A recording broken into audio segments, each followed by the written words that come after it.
ఒక ఉద్యోగి అపాయింట్ అయిన తర్వాత ఖచ్చితంగా తన ఫ్యామిలీ మెంబర్ డిక్లరేషన్ కూడా ఇవ్వాలి. ఫ్యామిలీ మెంబర్ డిక్లరేషన్తో పాటు తన సేవింగ్స్ ఏమైనా ఉన్నాయనుకోండి, సపోజ్ జీపీఎఫ్ కానీ ఏమైనా ఉంటే జీపీఎఫ్ నామినేషన్ కూడా మనం ఇస్తాం. కానీ జీపీఎఫ్ నామినేషన్ అకౌంట్ వచ్చినప్పుడు వాళ్ళు రిజిస్టర్ చేస్తారు. ఆ రిజిస్టర్ చేసిన నామినేషన్ని కూడా సర్వీస్ రిజిస్టర్లో రాయాల్సిన అవసరం ఉంటుంది. ఇప్పుడు వేరే ఈరోజు కొత్త న్యూ పెన్షన్ స్కీమ్లో అపాయింట్ అయిన వాళ్ళకి ప్రాన్ నెంబర్ వచ్చింది. ప్రాన్లో ఎన్ఎస్డిఎల్ వాళ్ళు అందరూ నామినేషన్ రిజిస్ట్రేషన్ చేసుకుంటారు. మరి ఆన్లైన్లో మనకు ప్రాన్ వాళ్ళ విషయాలన్నీ ఆన్లైన్లో తెలుస్తాయి. ఆన్లైన్లో స్టేట్మెంట్ ఆఫ్ అకౌంట్ తెలుస్తుంది, మనకి ఎంత ఏ మ్యూచువల్ ఫండ్లో పెడితే ఎంత బెనిఫిట్ వస్తుంది, మళ్ళీ ఒక మ్యూచువల్ ఫండ్ ఇంకో మార్చుకోవడానికి అన్ని అవకాశాలు అందులో ఉన్నాయి మనకు.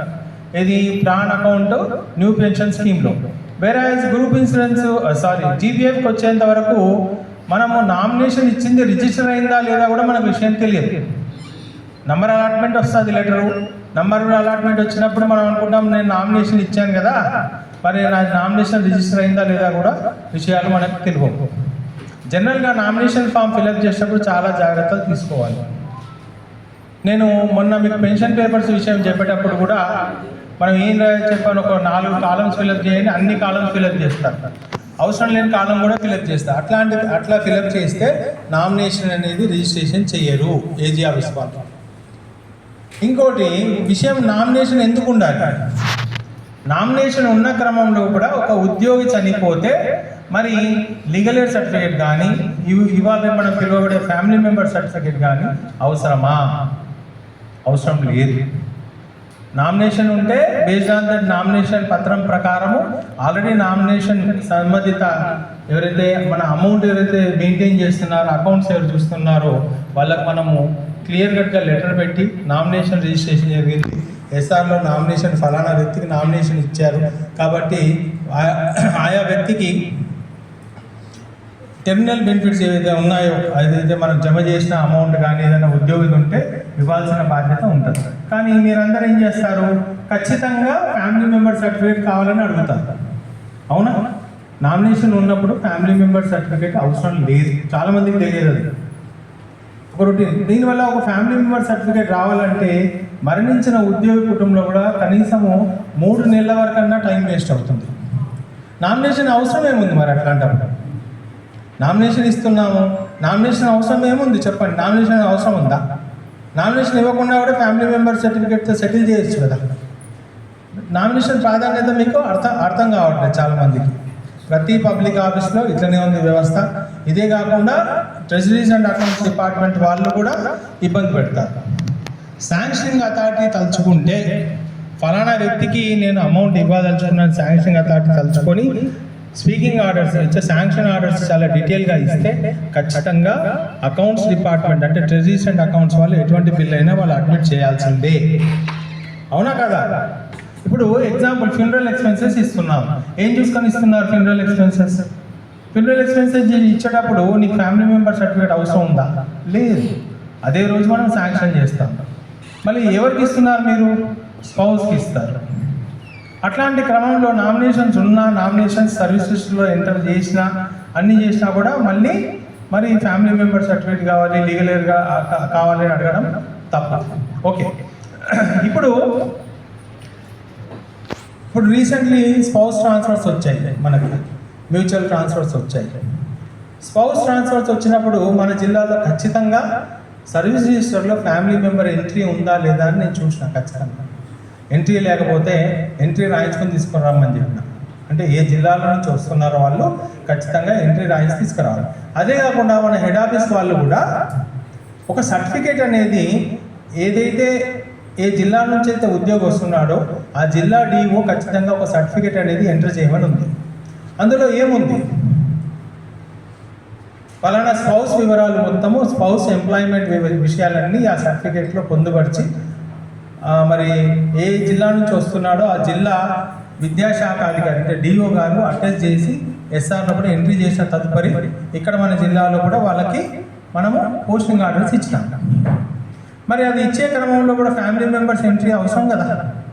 వాళ్ళు ఫ్యామిలీ మెంబర్స్ ఎంట్రీ చూసినప్పుడు ఫ్యామిలీ మెంబర్స్ అంటే తెలియదు, డిపెండెంట్స్ అంటే తెలియదు.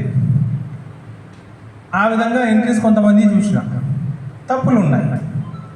ఫ్యామిలీ అంటే వేరు, ఫ్యామిలీలో ఉన్న పర్సన్సే డిపెండెంట్స్ అవుతారు. సపోజ్ అనుకుందాము, ఒక ఏ అనే వ్యక్తి మన ఎంప్లాయీ ఎడ్యుకేషన్ డిపార్ట్మెంట్లో, బి అనే వ్యక్తి స్పౌస్, బి అనే వ్యక్తి వేరే డిపార్ట్మెంట్లో పనిచేస్తాడు. మరి అలాంటి వ్యక్తి ఫ్యామిలీ మెంబర్ అవుతారు. స్పౌస్ కదా ఫ్యామిలీ మెంబర్, కానీ డిపెండెంట్ అవుతాడా? ఈ వివరాలన్నీ మీ సర్వీస్ షీట్లో రాసినప్పుడు ఎంప్లాయ్మెంట్ పర్టికులర్స్ ఎవరు రాయట్లేదు, చాలా తప్పదు. ఖచ్చితంగా ఎంప్లాయ్మెంట్ పర్టికులర్స్ కూడా రాయాల్సిన బాధ్యత ఉంటుంది. డిక్లరేషన్ మీరు ఇచ్చే క్రమంలో ఖచ్చితంగా ఇవ్వాలి. సో ఈ ఫామ్ 3 అనేది మొదట జీపీఎఫ్ రూల్స్లో పెట్టడం జరిగింది. ఆ తర్వాత సుమారు అనుకుంటా అది 1999 2000 అక్కడ జియో ఇచ్చారు చూడండి, జియో కస్టమర్ 200. అప్పుడు ఒక సర్వీస్ రిజిస్టర్ నమూనా అనేది పాతదేమో మన ఫామ్ 10 సర్వీస్ రిజిస్టర్ నమూనా ఏమంటారు ఫామ్ 10. ఆ ఫామ్ 10 నమూనాకు బదులు ఒక కొత్త నమూనా సర్వీస్ రిజిస్టర్ అనేది గవర్నమెంట్ ఇంట్రడ్యూస్ చేసింది. అప్పుడు ఆ జియో ప్రకారం ఆ జియో లోపల ప్రతిదీ నామినేషన్ ఫామ్స్, ప్రతి నామినేషన్ ఫాము, ఫ్యామిలీ మెంబర్స్, ఈ పర్టికులర్ షీట్ వగేరా, మరి ఏదేందో సర్వీస్ రిజిస్టర్ ఏ విధంగా రాయాలో అనేది ఆ ఫార్మేట్ అంతా కొత్త సర్వీస్ రిజిస్టర్ అనేది ఇంట్రడ్యూస్ చేసినారు. కానీ ఆ సర్వీస్ రిజిస్టర్ని ఎవరు వాడట్లే. ఎందుకు వాడట్లే? చాలా చక్కగా ఉంది ఆ సర్వీస్ రిజిస్టర్ ఫార్మాట్, కానీ ఎవరు వాడట్లే. ఎందుకంటే అర్థం కావట్లేదు ఎవరికి ఉన్న వాస్తవం. పాత నమూనానే ఫామ్ 10 ఏదైతే ఉందో అదే నమూనాలోనే సర్వీస్ రిజిస్టర్ ఎంట్రీస్ రాసుకున్నాం. సరే, అది ఏమైనా పర్వాలేదు, మనకు ఒక ఫార్మాట్ అనేది గవర్నమెంట్ ఇచ్చింది ఫ్యామిలీ మెంబర్స్. మరి దీని విశిష్టతలు ఏంటిది, దీని ప్రాధాన్యత ఏంటిది చెప్తా.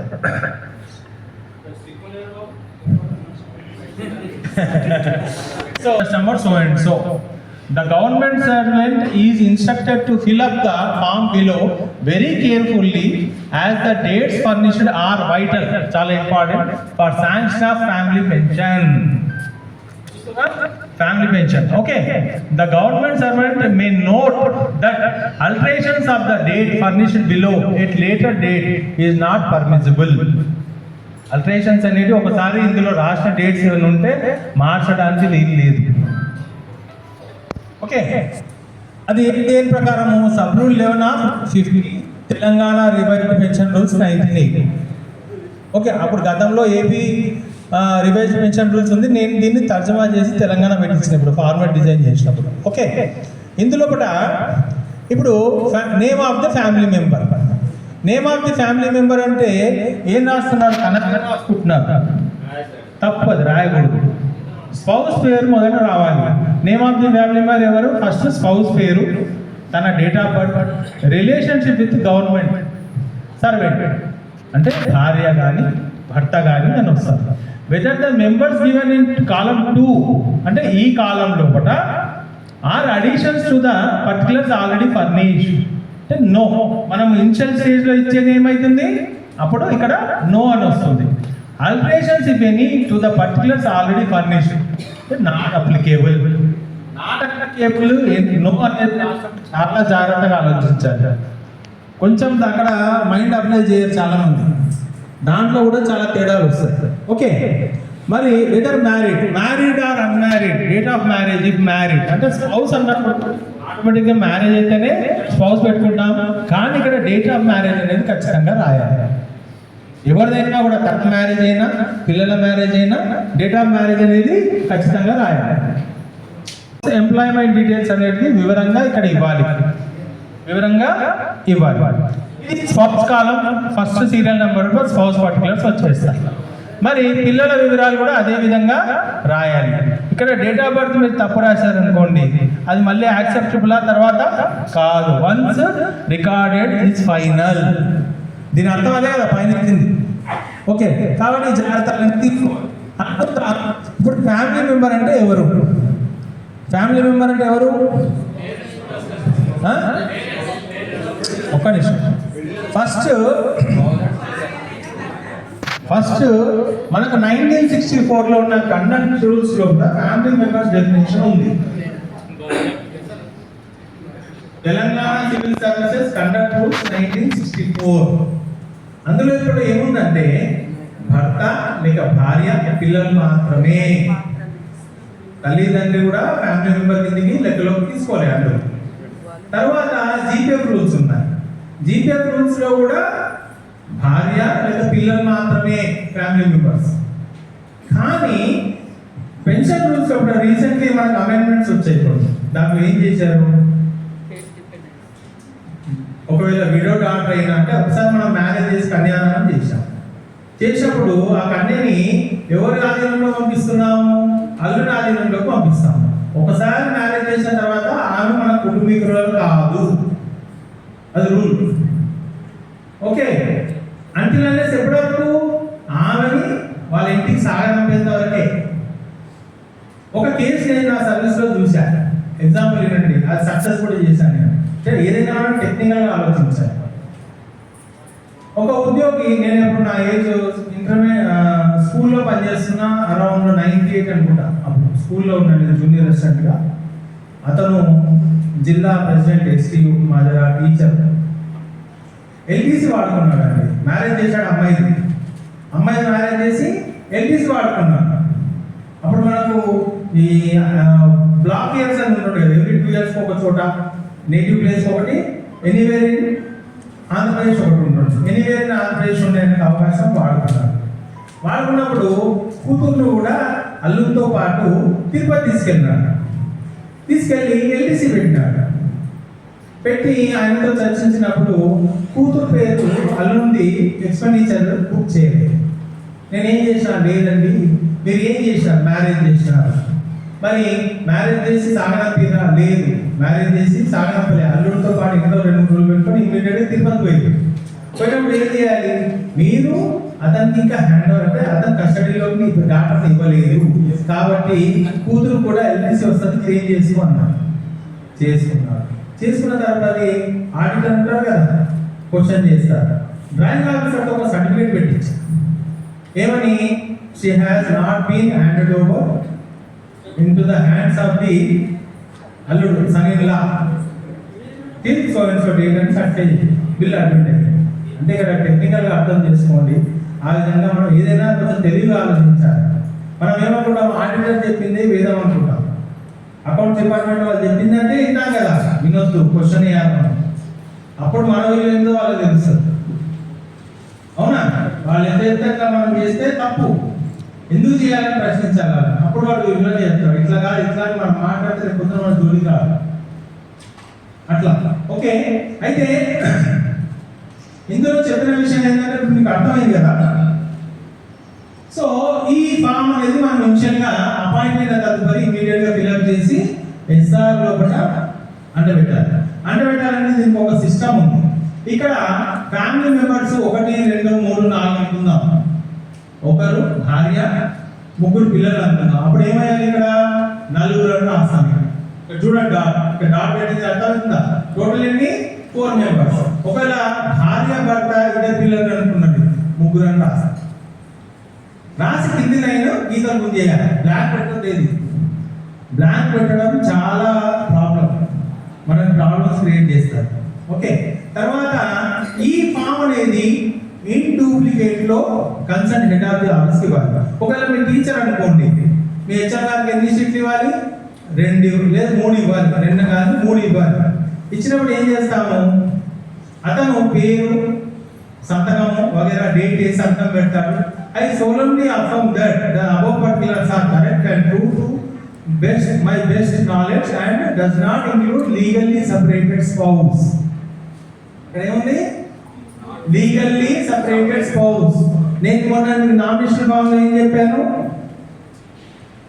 మీరు రాసే కాలంలో కూడా ఏదేదో రాసుకొస్తారు, అల్టర్నేట్ నామినేషన్ రాసుకొస్తారు కదా, అది రాయకూడదు. అట్లా అల్టర్నేట్ నామినేషన్ అనేది ఎప్పుడు వర్తిస్తుంది, ఆన్ లీగల్ సెపరేషన్ ఉంది. ఆన్ లీగల్ సెపరేషన్ ఉంటేనే అల్టర్నేట్ నామినేషన్ వర్తిస్తుంది. జీపీఎఫ్ రాయకుండా ఏదో రాజేస్తారు, ఆ నామినేషన్ చెల్లదు, యాక్సెప్ట్ చేయడం ఈజీ వాడు. ఓకే, అయితే దీని తర్వాత సబ్మిట్ చేస్తాడు. మరి సబ్మిట్ చేసినప్పుడు ఏం కావాలి, దీనికి కూడా ఆధారాలు కావాలి కదా. ఇప్పుడు నేను మ్యారేజ్ చేసుకున్నాను, ఇక్కడ మ్యారేజ్ డేట్ చేస్తాడు, ఏం కావాలి? మినిమం ఒక మ్యారేజ్ ఇన్విటేషన్ కార్డు లేకపోతే వేరే రూపో ఏదో తీసుకోవాలి ఖచ్చితంగా. ఇచ్చిన డిక్లరేషన్ ని మేయర్ ఆన్ డిక్లరేషన్ మీరు ఎస్ఆర్లో రాస్తే రేపు పొద్దున హెచ్ఎం మీద బాధ్యత ఇస్తారు, జాగ్రత్తలు పడాలి ఇవన్నీ. అదే కాకుండా పిల్లల డేట్ ఆఫ్ బర్త్ ప్రూఫ్ తీసుకోవద్దు, పిల్లల డేట్ ఆఫ్ బర్త్ ప్రూఫ్ కూడా తీసుకోవాలి. తీసుకొని ఇవన్నీ కాగితాలు జమ చేసుకుని సెల్ఫ్ అటెస్టేషన్ ఒక గెస్టెడ్ ఆఫీసర్తో కాగితం అటెస్ట్ చేసి తెస్తాడు, తీసుకోవద్దు. సంబంధిత ఉద్యోగి అటెస్టేషన్ తోటే తీసుకోవాలి, అదే చాలా వ్యాలిడ్. గెస్టెడ్ హెడ్ మాస్టర్ కన్నా సెల్ఫ్ అటెస్టేషన్ తో ఇచ్చిన కాగితాలు ఏమైనా చాలా వ్యాలిడ్ అయితే. రేపు పొద్దున ఏదైనా కోర్ట్ ఆఫ్ ఏదైనా ప్రాబ్లం వచ్చినా దాని నుంచి మనం చాలా జాగ్రత్త పడవచ్చు. కాబట్టి సెల్ఫ్ అటెస్టేషన్ తోటి ఉద్యోగి సెల్ఫ్ అటెస్టేషన్ తీసుకోవాలి. ఇంకోటి చెప్తున్నాను, ఎవరు అందరూ ఏం చేస్తారు, సంతకం ముంచేస్తారు. ఇట్లా మీ సంతకం నేను కూడా పెట్టగలుగుతాను, నా సంతకం మీరు కూడా పెట్టగలుగుతారు. ట్రై చేస్తే పెట్టచ్చు, పెద్ద విషయం అవునా. కింద స్పష్టంగా వాళ్ళ చేతితో పూర్తిగా పేరు వగైరా వివరాలు వాళ్ళ చేతితో రాయించాలి. రాయించినప్పుడు ఏమవుతుంది, ఆ విధంగా మనం రాయలేము. ఎవరి హ్యాండ్ రైటింగ్ వాళ్ళకే వస్తుంది, వేరే వాళ్ళు రాయలేరు.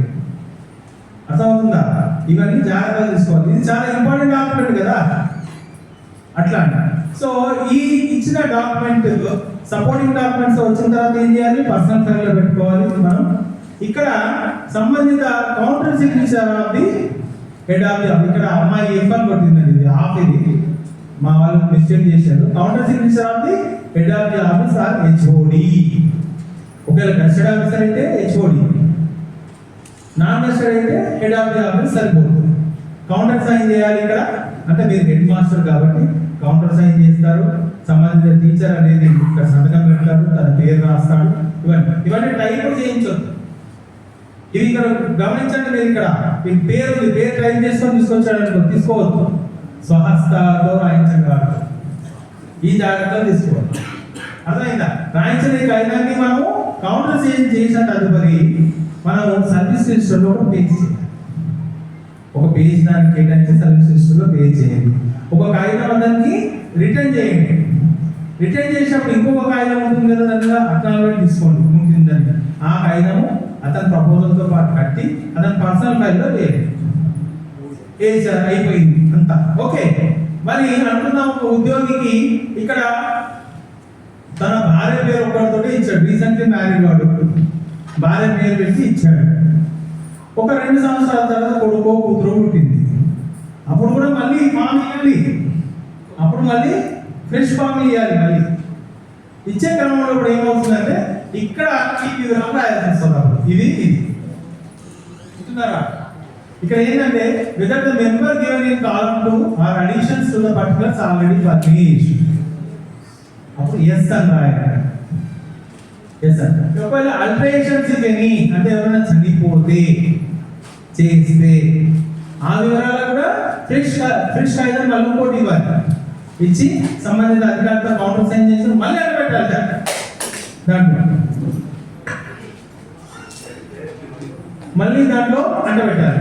ఈ క్రమంగా పిల్లలు పుట్టిన తర్వాత పిల్లలు చనిపోయినా, ఒకవేళ అనుకుందాం అమ్మాయి మ్యారేజ్ చేశారు, అప్పుడు మా అమ్మాయి ఏమవుతుంది, మీ ఫ్యామిలీ మెంబరా కాదు, అప్పుడు కూడా మళ్ళీ ఫ్రెష్ కాగితం ఇవ్వాలి. ఇచ్చి సర్వీస్ లిస్టులో అండబెట్టించాలి. ఇది ఫ్యామిలీ మెంబర్ అయిన విషయం. మరి డిపెండెంట్స్ కి సపరేట్ గా డిక్లరేషన్ ఇవ్వాలి. అప్పుడు డిపెండెంట్స్ కి డిక్లరేషన్ ఇవ్వాలంటే ఎవరు వస్తారు డిక్లరేషన్ లో? ఓన్లీ తల్లిదండ్రులు మాత్రమే వస్తారు, అవునా? ఇప్పుడు అనుకుందాము అవసరం లేదు, అయితే తల్లిదండ్రులు ఉన్నారు అనుకుందాం, ఎగ్జాంపుల్ చెప్తున్నాం. ఇప్పుడు ఒక ఎంప్లాయీకి సిబ్లింగ్స్ 4 ఉన్నారు అనుకుందాం. 2 అన్నలు, 1 చెల్లి, మొత్తం 4 సంతానం. మరి తండ్రి ఉన్నాడు. తండ్రి ఉన్నప్పుడు ఆ తండ్రి ఇతనికే డిపెండెంట్ ఎట్లా అవుతాడు? క్యాచ్ ద పాయింట్, అవునా కదా? ఇప్పుడు ఎగ్జాంపుల్ చెప్తాను, ఏనండి. ఒక కొడుకు ప్రైవేట్ ఎంప్లాయీ, వాడు లక్షల్లో సంపాదిస్తాడు. కానీ తండ్రి బాధ్యత వహించాడు. ఇంకొకడు కూడా ప్రైవేట్ ఎంప్లాయీ, లేకపోతే వాడు లక్షల రూపాయలు. మూడవ సంతానం గవర్నమెంట్ ఎంప్లాయీ. నాలుగవ సంతానం అమ్మాయి మ్యారేజ్ చేసి పంపించేశాడు. తను తన అత్తగారింటికి వెళ్ళిపోయింది. సో తండ్రి సిక్ అయినాడు కదా అనేసి మూడవది, అది కరెక్టా? అది కరెక్ట్ కాదు. ఇప్పుడు నేను అందులో కొర్రీలు వేస్తున్నా కొన్ని. మీ మెడికల్ రియంబర్స్మెంట్ వస్తున్నాయి చాలా మంది, హెచ్ఎంలకు కానీ టీచర్లకు కానీ వస్తే సిబ్లింగ్స్ ఎంతమంది ఉన్నారని అడుగుతున్నాను. 2-3 కేసులు ఉన్నాయి. యూనియన్ వాళ్ళు కూడా గొడవ పెట్టుకున్నాను నాతో. నేను చేయనంటే చేయను, నాది కరెక్ట్ ఇన్ఫర్మేషన్ వస్తే చేస్తా, ఎవరు చేయను. ఎందుకు చేయను? ఇప్పుడు అనుకున్నాం ఏ అనే వ్యక్తిని అన్నా కదా, తండ్రి 1 కోటి రూపాయలు ఆస్తుంది, తండ్రికి 1 కోటి రూపాయలు ఆస్తుంది. ఎవరైనా ఆస్తి వదులుకుంటాడు ఆ కొడుకులు కూతురు? మరి బాధ్యత కూడా అట్లనే పట్టించుకోవాలి కదా. మెడికల్ ఖర్చులు కూడా అందరూ సమానంగా చూసుకోవాలి కదా, అవునా కదా? మరి అట్లాంటప్పుడు మీరు ఎందుకు తప్పుదాలు చేస్తున్నారు? డిపెండెంట్ డిక్లరేషన్ ఇవ్వగానే సంతకం పెడుతున్నారు, ఫార్వర్డ్ చేస్తున్నారు మెడికల్ రియంబర్స్మెంట్. కరెక్టా? అది కరెక్ట్ కాదు. ఈ జాగ్రత్తలు తీసుకోండి. రేపు పొద్దున ఆడిట్ అయింది, ఏదైనా మనం ఆచరించుకుంటట్టు ఉండదు. ఇవన్నీ జాగ్రత్తగా వహిస్తారు. కొంచెం మైండ్ అప్లై చేయాలి మనం, అంతే. ఎందుకు ఇవ్వాలి?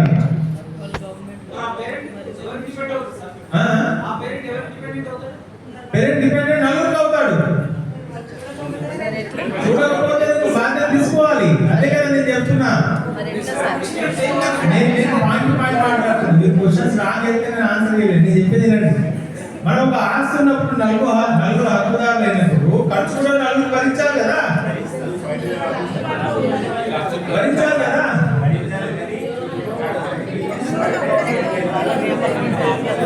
గవర్నమెంట్ ఎందుకు ఖర్చు పెట్టాలి? గవర్నమెంట్ ఎందుకు ఇవ్వాలి?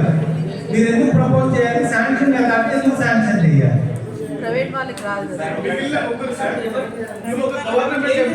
కాబట్టి అమ్మా నాన్నకు రావాల్సినటువంటి గవర్నమెంట్ ఎంప్లాయీ మాత్రమే సంపాదిస్తున్నా. నేనేమన్నా ఫస్ట్ ఎగ్జాంపుల్ ఇచ్చిన లక్షల్లో సంపాదించడం పెద్ద కొడుకు.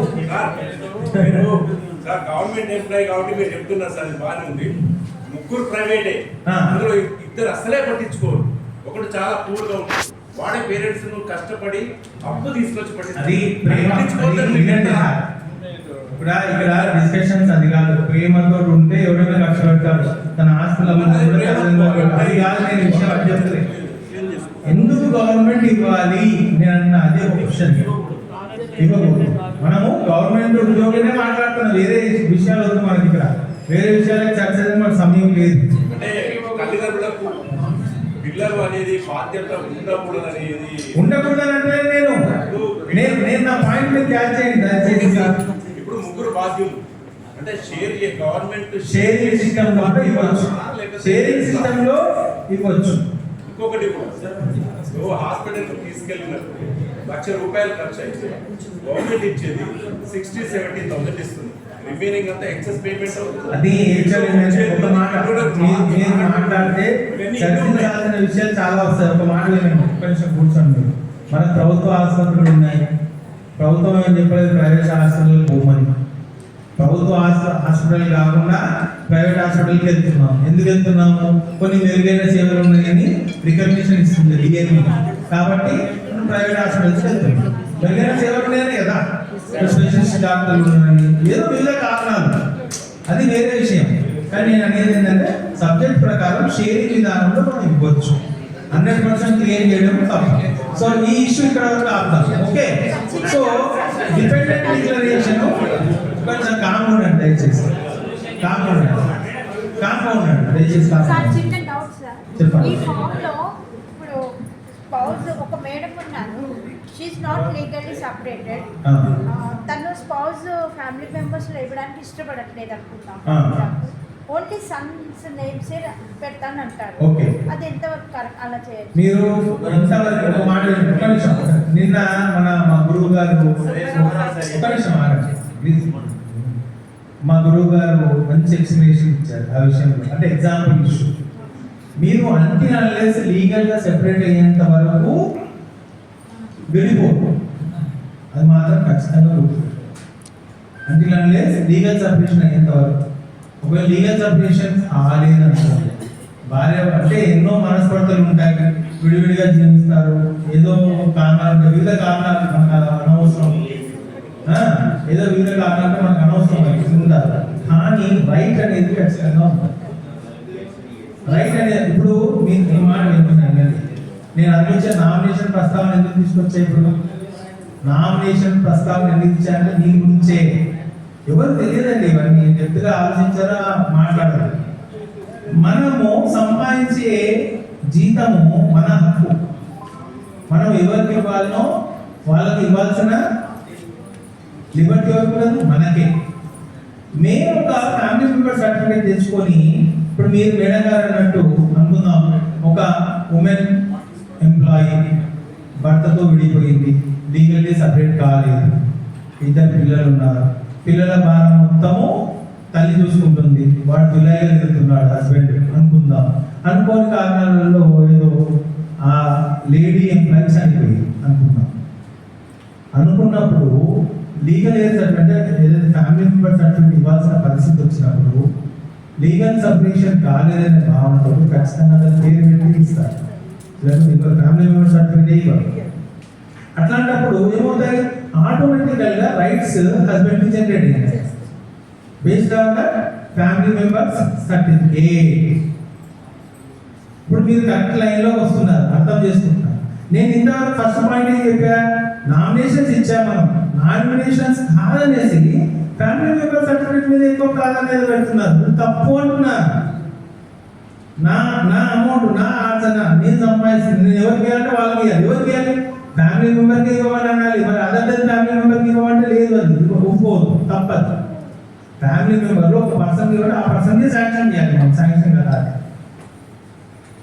చేసే క్రమంలో కూడా డీటెయిల్స్ వివరంగా రాయాల్సి వస్తుంది. స్టెప్ బై స్టెప్ రాయాలి. శాంక్షన్ ఇచ్చి ఆ విధంగా శాంక్షన్ చేసి ట్రెజరీకి బిల్ పంపిస్తే ఖచ్చితంగా పాస్ అవుతుంది.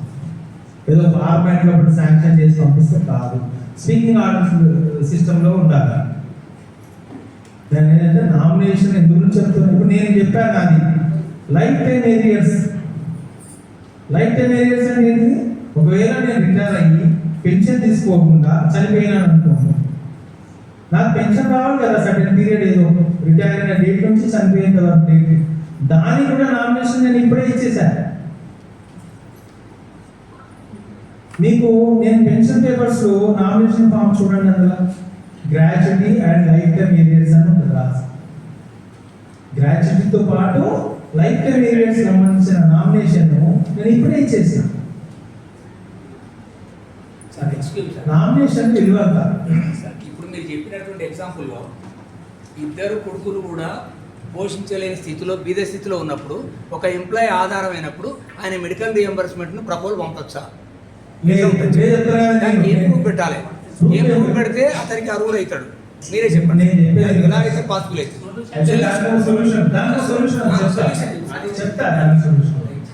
అతనికి ఎటువంటి ఆస్తులు లేకుండా ఉంది, ఎవరైతే ముసలాయన ఉన్నాడో తండ్రి కానీ తల్లి కానీ ఎటువంటి ఆస్తులు లేకుండా నిరూపించబడి ఉంది, అప్పుడు వేరే పిల్లలు ఎటువంటి ఆర్జన లేదని నిరూపించబడినప్పుడు ఇవ్వచ్చు. అయితే దానిని మనము సంబంధిత ప్రాధికారి శాంక్షన్ అథారిటీ సర్టిఫికెట్స్ కూడా అడగవచ్చు. అంటే దీనికి అన్నిసారి వాటికి తహసీల్దారే కాంపిటెంట్, వీళ్ళు వెరిఫికేషన్ చేసి ఇస్తారు. లేదంటే మీరు ఒక డిక్లరేషన్స్ తీసుకొని కూడా ఇవ్వచ్చు, డిక్లరేషన్స్ కూడా తీసుకొని ఇవ్వచ్చు. అదేంటంటే సబ్జెక్ట్ ద కండిషన్ దట్ ఇప్పుడు మీకు డబ్బులు అవసరం ఉన్నాయి, సంబంధిత ప్రాధికారికి శాంక్షన్ చేస్తారు. శాంక్షన్ చేసిన తదనంతరము అతని రైట్, తన ఇష్టం, తర్వాత క్లాస్ వెరిఫికేషన్ సంబంధిత ఎంఆర్ఓ రాసి వెరిఫికేషన్ చేయించుకునే బాధ్యత ఉంటుంది. డిక్లరేషన్ కమ్ అండర్టేకింగ్ తీసుకొని శాంక్షన్ ఇవ్వచ్చు. ఓకే, సో ఆ పాయింట్ అయిపోయింది. ఇప్పుడు ఈ విషయం మీకు అర్థమైంది కదా. ఫ్యామిలీ మెంబర్స్ అంటే ఎవరు? డిపెండెంట్స్ ఎవరు? డిపెండెంట్స్ అన్నప్పుడు ఖచ్చితంగా మీరు అందరు ఎస్ఆర్ఆర్లు చూడండి. అంటే గతంలో సిస్టమ్ ఉండేది, అప్పుడు వైఫ్ అండ్ హస్బెండ్స్ ఎంప్లాయీస్ అయినా కూడా డాక్స్ పెట్టి ఒకవేళ ఎవరైనా చనిపోతే పిల్లలకు కంపాషనెట్ గ్రౌండ్స్ అపాయింట్మెంట్ ఇప్పించే సిస్టమ్ ఉండేది. ఇప్పుడు లేదు. నవడేస్ మీరు ఏది చేసినా ఎక్కడ మధ్య దొంగలాగా దొరికిపోతారు. అట్లాంటి క్రమంలో కూడా ఖచ్చితంగా ఇవ్వాల్సిన పర్టికులర్స్ అన్ని, ఫ్యామిలీ మెంబర్స్ పర్టికులర్స్ అన్ని ఆ ఫామ్లో ఏదైనా ఆ విధంగా ఇచ్చి ఎస్ఆర్లో ఎంట్రీ చేయించుకుంటే మంచిది. ఈ ఫార్మేట్ అనేది ప్రిస్క్రైబ్డ్ ఫార్మేట్ కాబట్టి ఈ ప్రిస్క్రైబ్డ్ ఫార్మేట్ ద్వారా మీరు ఫిల్అప్ చేయించుకొని మీ ఎస్ఆర్లో పెట్టుకోండి. ఒకటి ఆల్టరేషన్స్ ఏమైనా ఉన్నాయి, మాడిఫికేషన్స్ ఏమైనా ఉన్నాయి, అవి మనం ఎప్పుడైతే మాడిఫికేషన్స్ అవసరం ఉండేదో అప్పుడు చేసుకోండి. With regard to the dependents కూడా ఇన్ఫర్మేషన్ ఇందులో వచ్చేస్తుంది. అవునా? డిపెండెన్స్ ఇన్ఫర్మేషన్ కూడా ఇక్కడ లాస్ట్ మనకు వెదర్ ఎంప్లాయిడ్ కాన్ అనే దగ్గర వాళ్ళ ఆక్యుపేషన్ ఏముందో మీరు రాస్తే దాన్ని బట్టి మనకి డిపెండెంటా కాదని కూడా మనం నిర్ధారించుకోవచ్చు. కాబట్టి ఈ ఫార్మాట్ని వాడండి. ఇది గవర్నమెంట్ ప్రిస్క్రైబ్ చేసిన ఫార్మాట్. ఇది ఒకటి. ఓకే,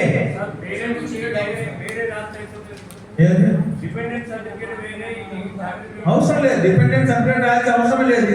ఇవి మొత్తం ఫిల్అప్ కరెక్ట్ చేస్తే మీకు డిపెండెంట్ సపరేట్ గా రాయాల్సిన అవసరం లేదు. అర్థమైపోతుంది దాన్ని చూస్తే.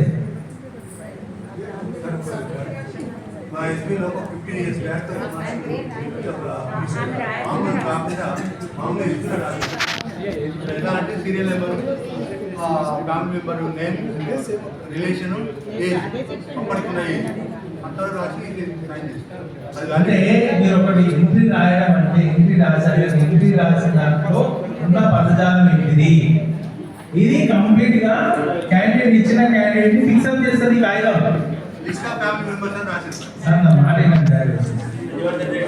ఇక్కడ మీరు ఇచ్చిన కాదంటే నేను గవర్నమెంట్ ప్రిస్క్రైబ్ చేసిన ఫార్మాట్ కరెక్టా, మీరు రాసిన ఎంట్రీ కరెక్టా? గవర్నమెంట్ ఇచ్చిన ఫార్మాటే కరెక్ట్. దీంట్లో వివిధ అంశాలు ఉన్నాయి. దీంట్లో వివిధ అంశాలు ఏంటిది? ఇక్కడ అతను డిక్లరేషన్ ఉంది. ఇక్కడ అతను డిక్లరేషన్ ఉంది చూడండి. ఈ డిక్లరేషన్ ఉండడం వల్ల సంబంధిత అధికారి ఎవరైతే సంతకం పెడుతున్నారో అతను బాధ్యత కలుగుతుంది. అదేవిధంగా మీరు రాష్ట్ర ఎంపిక కూడా క్యాండిడేట్ తక్కువ ఉందా? సపోజ్ ఈ కాగితం ఉండడం వల్ల ఏంటి కావాలంటే ఈ కాగితం సందర్శిస్తున్న అడ్డ పెట్టినప్పుడు ఇది రిటైర్మెంట్ వరకు పనిచేస్తారు. సపోజ్ అనుకుందాం ఒక 10 years ముందు మీరు దిగినారు, సో స్కూల్లో రికార్డు పోతుంది. అప్పుడు మీ పరిస్థితి ఏంటి? సపోజ్ నేనే ఉన్నాను, మీరు ఇచ్చిన డిక్లరేషన్ కావాలని అడుగుతా. అప్పుడు ఆ డిక్లరేషన్ కాగితం మీ దగ్గర పర్సనల్ ఫైల్లో ఉండదు అక్కడ. అప్పుడు పరిస్థితి ఏంటి? కాబట్టి గవర్నమెంట్ చాలా ఆలోచించి ఈ ఫార్మాట్ ఇచ్చింది. ఈ ఫార్మాట్ ని ఫాలో అవుతూ నచ్చింది. ఓకే, సో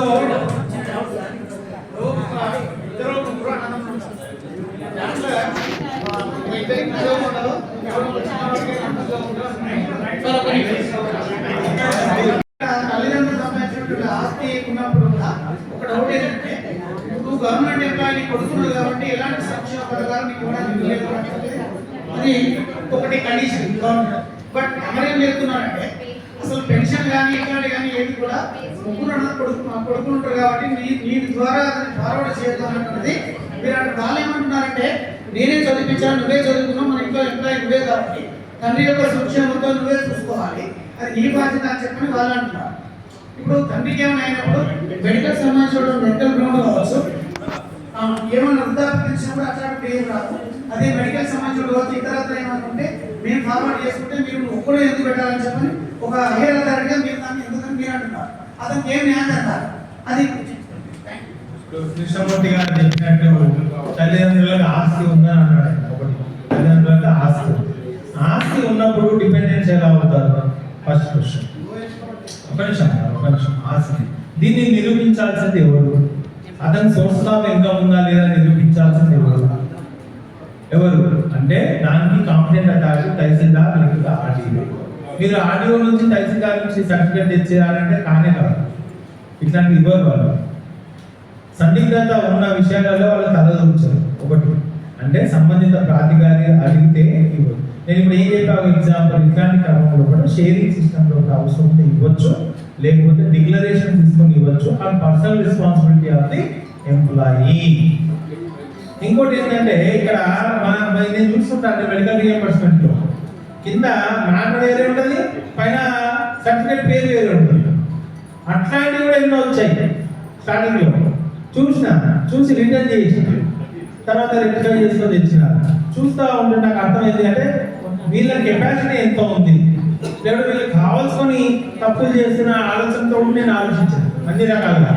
తర్వాత మెల్లిగా అర్థమైంది ఒకసారి పర్సనల్గా పిలిస్తే అట్లా అంటే వీళ్ళ గురించి ఇంతవరకు దూరం వెళ్ళి ఆలోచిస్తలేదు, వీళ్ళకి తెలియదని తర్వాత అర్థమైంది. అందుగురించే నేను స్పెసిఫిక్గా ఈ కాగితము నా దగ్గర లేకుండా కూడా నా సర్వీస్ రిజిస్టర్ ఉన్న దాన్ని ఫోటో తీసి టైప్ చేయించి మరీ పట్టుకోవచ్చు.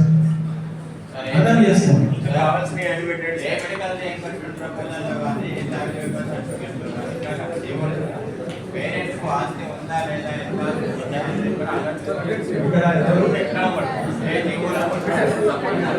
నేను అదే చెప్తున్నా కదా, నేను మీరు ఇచ్చిన declarations is not having is nowhere working. ఈ గవర్నమెంట్ ఆర్ నాసి గవర్నమెంట్ అని కూడా రాస్తారు. రాసి మీరే ఇస్తారు అన్ని ఫార్మాట్ వాడు ఏ ఇస్తాడు ఎవరు సంతకాలు పెట్టి చేస్తారు. సార్ ఒక డౌట్, ఒక ఎంప్లాయీ చనిపోయాడు, వినబడుతుంది, తను చనిపోయాడు, వాళ్ళ నాన్న చనిపోయాడు, వాళ్ళ అమ్మ ఉంది, పిల్లలు ఉన్నారు, భార్య డివోర్స్ తీసుకుంది. అయితే ఫ్యామిలీ మెంబర్ సర్టిఫికెట్ తల్లికి ఇవ్వచ్చా? తల్లికి ఏంటంటే వస్తుంది, ఆమెకు ఏమొస్తుంది, పెన్షన్ వస్తుంది. ఎవరిది? ఆయన టీచరే చనిపోయాడు, భర్తది. సో ఫ్యామిలీ మెంబర్లో ఈమెది కూడా రాపిచ్చారు, రాపియొచ్చు అట్లా పిల్లలతో పాటు. తల్లిది కొడుకు చనిపోయాడు. ఎగ్జాంపుల్ చెప్తున్నా, ఒక నిమిషం వినండి. చాలా మందికి ఈ విషయంలో అవగాహన లేదు. తల్లిదండ్రులు ఉన్నారు, ఓకే, ఇప్పుడు మీరే చెప్పి నాకు 50% అర్థమైంది, నా లెక్క నేను చెప్తాను. తల్లిదండ్రులు ఉన్నారు, పెళ్లి చేసిన కొడుకు, పెళ్లి చేసిన ఒకడే కొడుకు అనుకుందాం, పెళ్లి చేసుకున్నాడు, భార్యతో సహవాసం చేస్తున్నాడు, ఇద్దరు పిల్లలు పుట్టినారు, కొడుకు చనిపోయినాడు, ఒకటే కొడుకు కదా, మరి కొడుకు పెన్షన్లో కూడా హక్కు ఉంటుందా? తల్లికి డిపెండెంట్ కదా, తను ఉంటుంది కదా. కానీ ఫస్ట్ రైట్ అనేది భార్యకి ఇస్తారు. డివోర్స్ అయినాక ఒక నిమిషం, అంటే మీరు చెప్పింది నాకు క్లియర్ అర్థం కాదు, చెప్పండి. ఒకటి ఏం లేదు సార్, మేడం నేను మైక్ లో మాట్లాడాడు.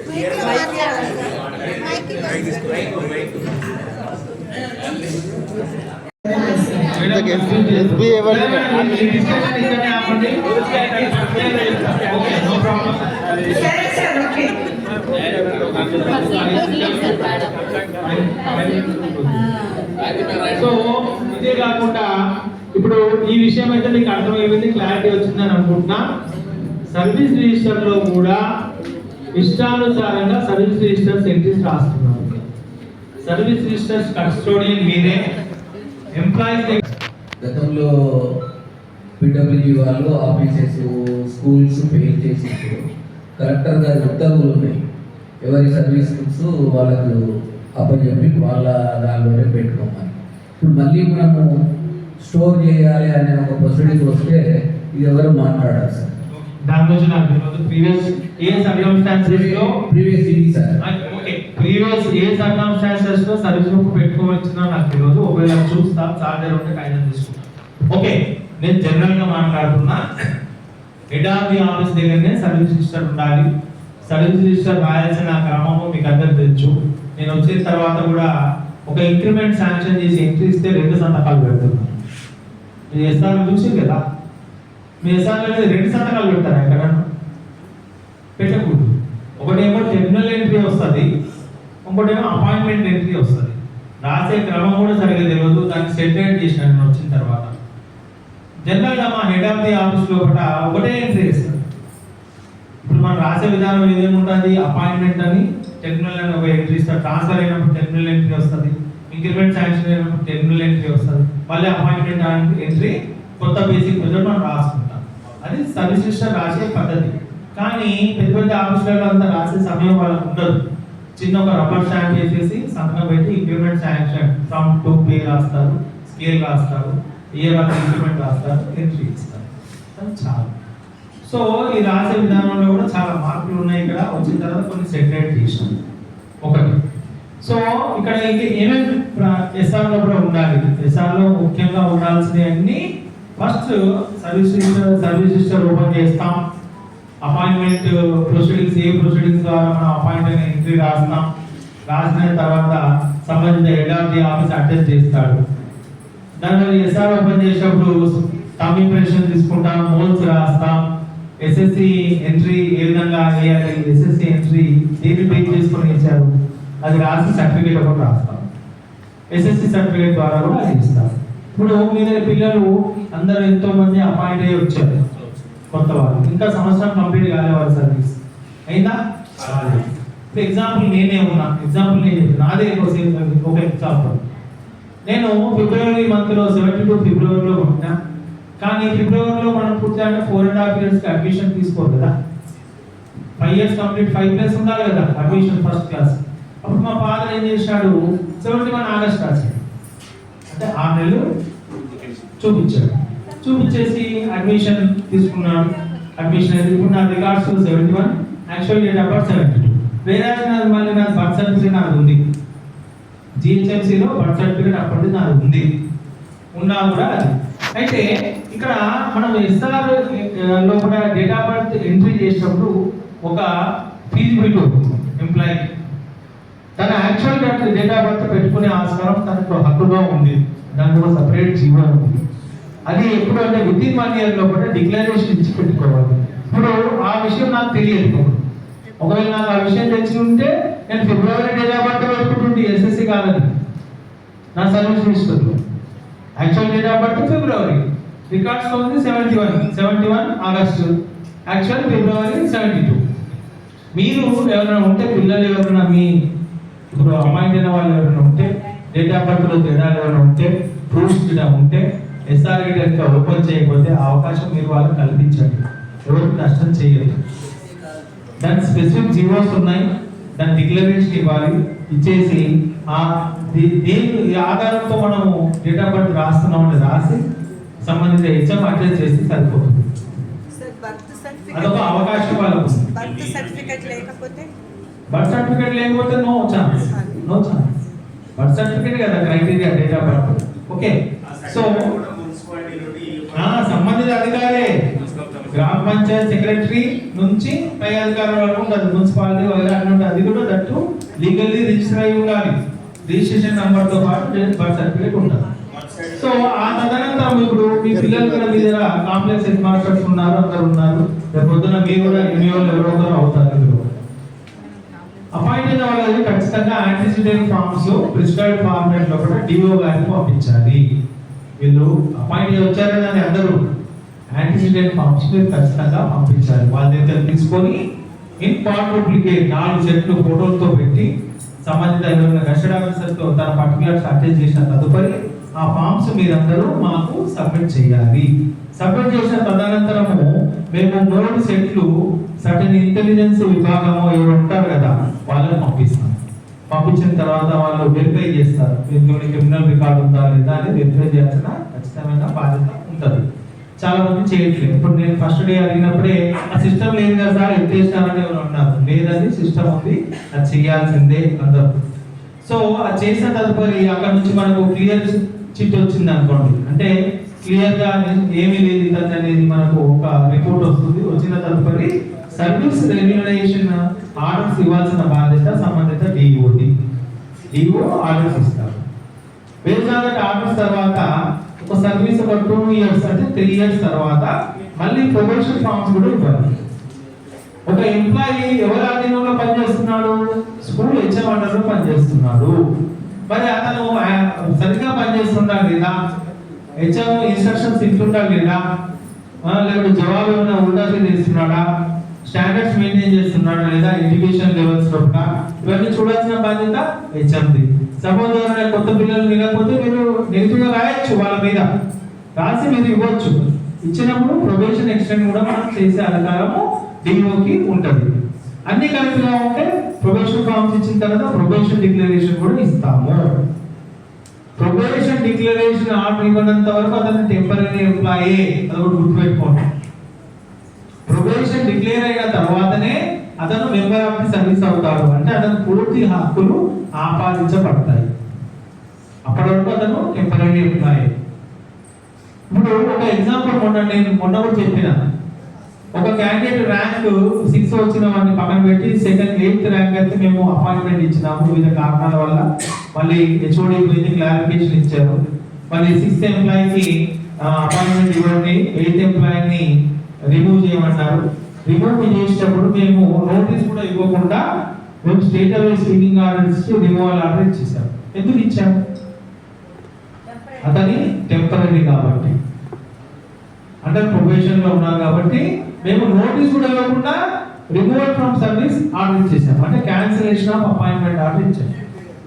అట్లా ఈ రూల్స్ అన్ని కనుక్కోవాల్సిన బాధ్యత మీకుంది, మీరు తెలుసుకోవాలి. ఇవన్నీ సంబంధిత ఇప్పుడు అన్ని నామినేషన్స్ ఏవైతే ఉన్నాయో నామినేషన్ గ్రూప్ ఇన్సూరెన్స్ డిరెక్ట్ చేస్తారు కదా, గ్రూప్ ఇన్సూరెన్స్ నామినేషన్ కూడా ఫామ్ 7 అని ఉంటుంది. ఆ ఫామ్ 7 పూరించాలి, సంబంధిత హెచ్ఎం సంతకం పెట్టాలి. హెచ్ఎం అంటే హై స్కూల్ హెడ్ మాస్టర్ మాత్రమే, లేకపోతే కాంప్లెక్స్ హెడ్ మాస్టర్ మాత్రమే, లేకపోతే ఎంఈఓ మాత్రమే.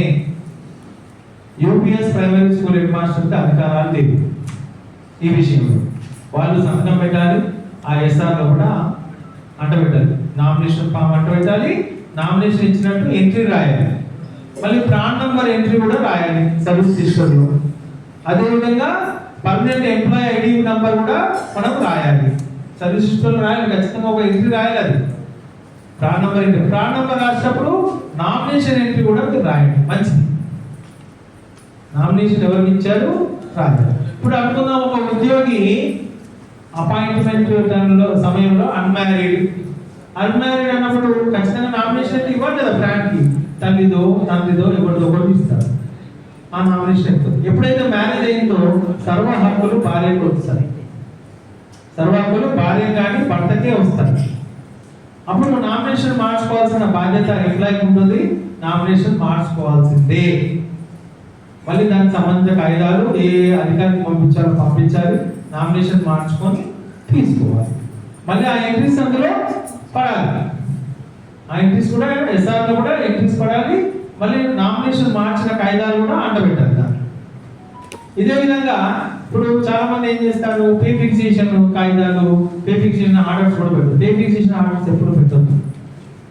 పే ఫిక్సేషన్ ఆర్డర్లో ఉన్న డీటెయిల్ ఎంట్రీ అనేది ఎస్ఆర్లో రాయాలి. ఆర్డర్స్ పెట్టేస్తారు, ఆర్డర్స్ పెట్టకూడదు. సర్వీస్ రెగ్యులేషన్ సంబంధించింది కూడా సర్వీస్ రెగ్యులేషన్ ని ఎంట్రీ రాయాలి, ప్రొబేషన్ డిక్లరేషన్ ఎంట్రీ రాయాలి, డీటెయిల్ గా ఎంట్రీ రాయాలి. అడిషనల్ క్వాలిఫికేషన్స్ అప్లై చేసుకుంటే అడిషనల్ క్వాలిఫికేషన్స్ రాయాలి. అదనంగా జీతభత్యాలు ఏమైనా ఇస్తున్నాం, గవర్నమెంట్ ఏదైనా స్పెసిఫిక్ ఆర్డర్ ఇచ్చింది, దాని ఎంట్రీ కూడా రాయాలి. లీవ్ అకౌంట్స్ ఎట్లా మెయింటైన్ చేయాలి? లీవ్ అకౌంట్స్ ఇప్పుడు కొత్తగా అపాయింట్ అయ్యి వచ్చారు, ఒక ఎస్జిపి కానీ స్కూల్ అసిస్టెంట్ కానీ అపాయింట్ అయ్యి వచ్చారు. మీకు ఇయర్ అనేది సంవత్సరానికి 6 రోజులు, అవునా? మరి వీళ్ళకి ఎన్ని రోజులు క్రెడిట్ ఇవ్వాలి? మీకు వీళ్ళకి ఎన్ని రోజులు క్రెడిట్ ఇవ్వాలి? వీళ్ళకి సగం మాత్రమే ఇవ్వాలి. మరి సగం మాత్రమే ఇవ్వాలంటే 3 రోజులు ఇవ్వాలి. ఏ విధంగా ఇవ్వాలి? జనవరి 1st రోజు 2 రోజులు, జూలై 1st రోజు 1 రోజు మాత్రమే క్రెడిట్ ఇవ్వాలి. అంటిల్ అన్లెస్ ఎప్పటిదాకా సర్వీస్ రెగ్యులరైజ్ అయ్యేంత వరకు. సర్వీస్ రెగ్యులరైజ్ అయిన తర్వాత మళ్ళీ రెస్టిరేషన్ ప్రకారం ఏదైతే అతని హక్కు ఉందో మిగతా అదంతా పూర్తిగా ఒక ఎంట్రీ ద్వారా జమ చేయాలి. ఒక ఎంట్రీ ద్వారా జమ చేసి అకౌంట్ లో యాడ్ చేయాలి. అదేవిధంగా పీపీఎల్స్ సపరేట్ అకౌంట్, ఈఎల్ అకౌంట్ అనేది సపరేట్ గా ఉండదు, ఒకే దగ్గర రాయాలి అవి మొత్తం. హెచ్పిఎల్ అనేది ఎప్పుడు ఇవ్వాలి? మనం చెప్పాం కదా, హెచ్పిఎల్ ఎప్పుడు ఇవ్వాలి? రెగ్యులరైజేషన్ అయిన తర్వాతనే హెచ్పిఎల్ కి హక్కు వస్తారు. రెగ్యులేషన్ కానీ హెచ్పిఎల్ ఇవ్వకూడదు, హెచ్పిఎల్ శాంక్షన్ చేయకూడదు. ఒకవేళ ప్రొబేషన్ రెగ్యులేషన్ వేరు, ప్రొబేషన్ వేరు, అవునా? రెగ్యులేషన్ అయింది సర్వీస్, ప్రొబేషన్ డిక్లేర్ కాలేదు ఇంకా, అంటే అతను మెంబర్ ఆఫ్ ది సర్వీస్ కాలేదు. అప్పుడు ఏ విధంగా ఇవ్వాలి? హెచ్పిఎల్ ఇవ్వమన్నాను కదా నేను, హెచ్పిఎల్ ఇచ్చాము, కానీ లిమిటెడ్ 30 రోజుల పైబడి, అది కూడా మెడికల్ గ్రౌండ్స్ లో మాత్రమే. 30 రోజులు దాటకుండా మెడికల్ గ్రౌండ్స్ లో 30 రోజుల వరకు మాత్రమే మెడికల్ లీవ్ శాంక్షన్ చేయాలి వాళ్ళు. ప్రొబేషన్ డిక్లేర్ కాకపోతే ఏం చేయాలి? 30 రోజుల వరకే లీవ్ శాంక్షన్ ఎలిజిబిలిటీ ఉంది, లేకపోతే లేదు. సో ఇదే విధంగా ఇప్పుడు కమిటెడ్ లీవ్ ఎన్ని రోజులు ఇవ్వాలి? కమిటెడ్ రోజు నేను committed leaves through out service ఎన్ని రోజులు ఇవ్వాలి ఎంప్లాయీ? 240 డేస్. 240 డేస్ కన్నా మించకూడదు. 240 డేస్ కమిటెడ్ ఏంటంటే 480 డేస్ మన ఖాతా నుంచి డిడక్ట్ అవుతాయి త్రూ అవుట్ సర్వీస్. మరి మీరు శాంక్షన్ ఆర్డర్స్ ఇస్తున్నారు. శాంక్షన్ ఆర్డర్స్ ఇచ్చినప్పుడు ప్రీవియస్ గా కమిటెడ్ లీవ్ ఎంత వాడినారో మీరు రాస్తురా శాంక్షన్ ఆర్డర్ లో? రాయాలి. రాస్తేనే లెక్క కరెక్ట్ ఉంటుంది. ఎంట్రీ రాసినప్పుడు కూడా గతంలో ఇతను కమిటెడ్ లీవ్ 220 రోజులు వాడినాడు, ఇప్పుడు నేను 10 రోజులు శాంక్షన్ చేస్తున్నా అని ఎంట్రీ రాయాలి. అకౌంటింగ్ అనేది కరెక్ట్ సిస్టమ్ ఉంటుంది. Leave is a right. Leave అనేది హక్కా కాదు. FR 77 ప్రకారం leave is not a right. మనం హక్కుగా లీవ్ భావించకూడదు. ప్రాధికారాన్ని తలుచుకుంటే ఎప్పుడు పడ్డప్పుడు వెళ్ళాల్సింది. లీవ్ ఒకవేళ శాంక్షన్ చేసిన 30 రోజులు అనుకుందాం ఒక ఎంప్లాయీకి, ఎక్సిజెన్సీ సర్వీసెస్ అవసరం పడ్డాయి, మనకి ఏదో అవసరం వచ్చింది డిపార్ట్మెంటల్ పరంగా, ఇమ్మీడియట్ గా అతన్ని పిలిపించవచ్చు. మనం పిలిపించి రా నీకు లీవ్ శాంక్షన్ ఇచ్చింది క్యాన్సిల్ చేసిన ఫలానా రోజు వచ్చి నువ్వు జాయిన్ కావాలంటే వచ్చి జాయిన్ కావాల్సిందే.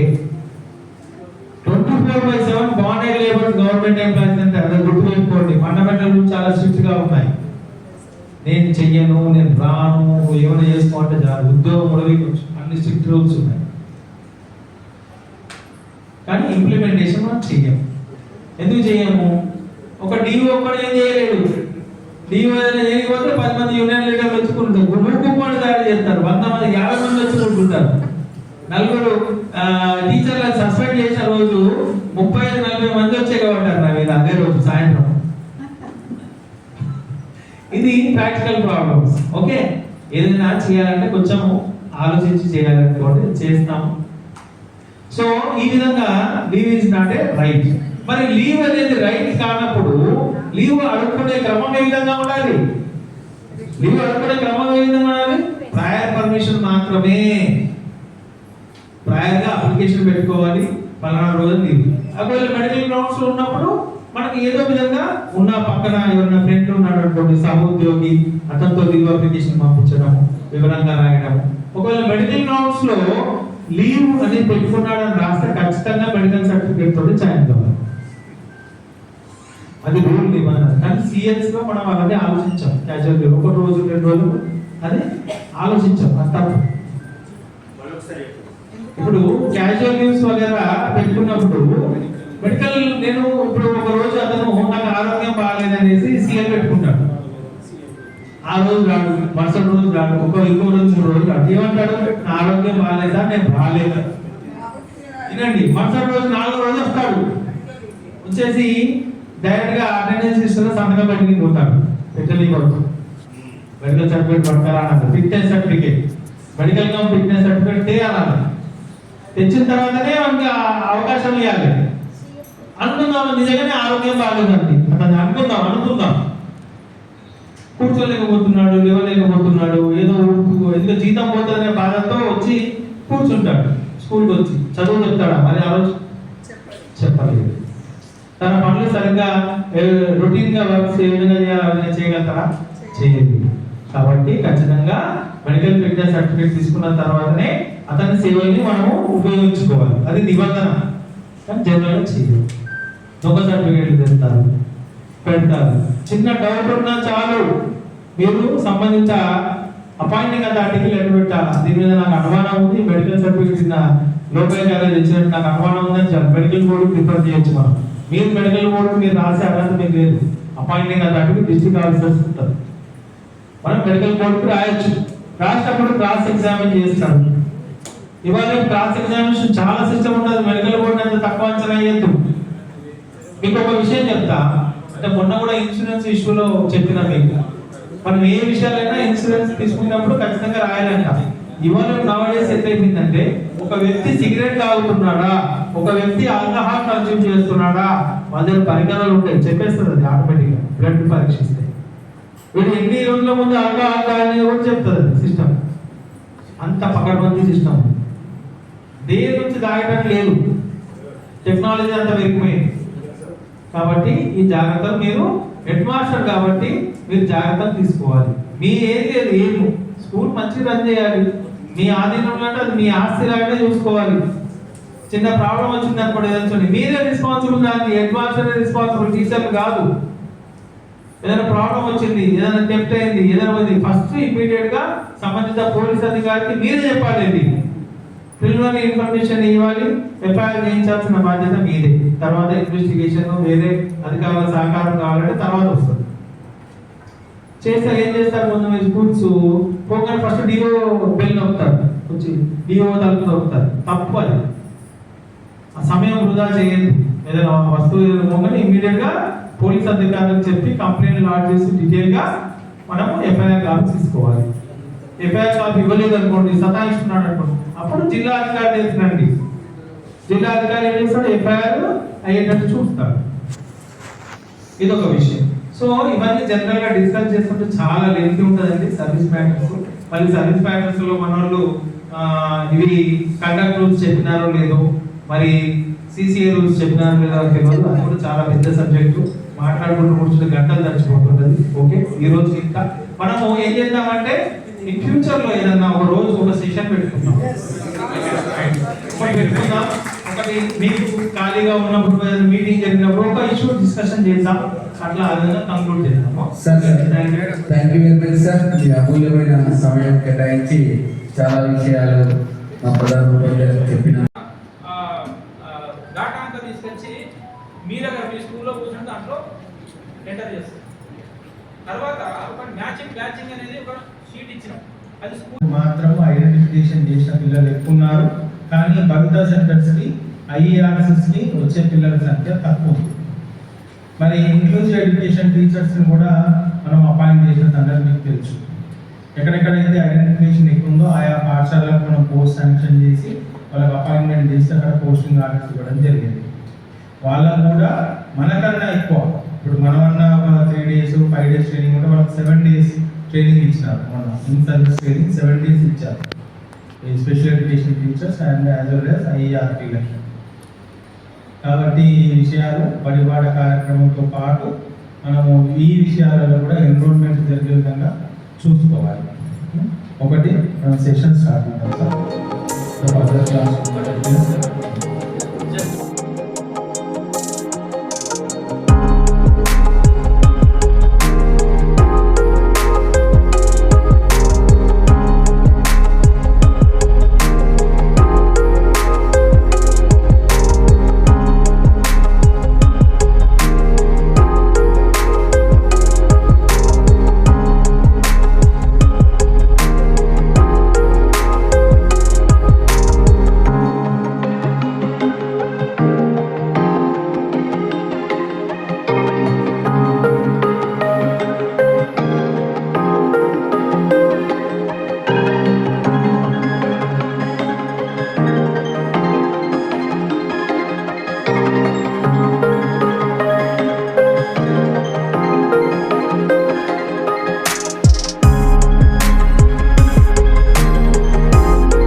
చేస్తాం.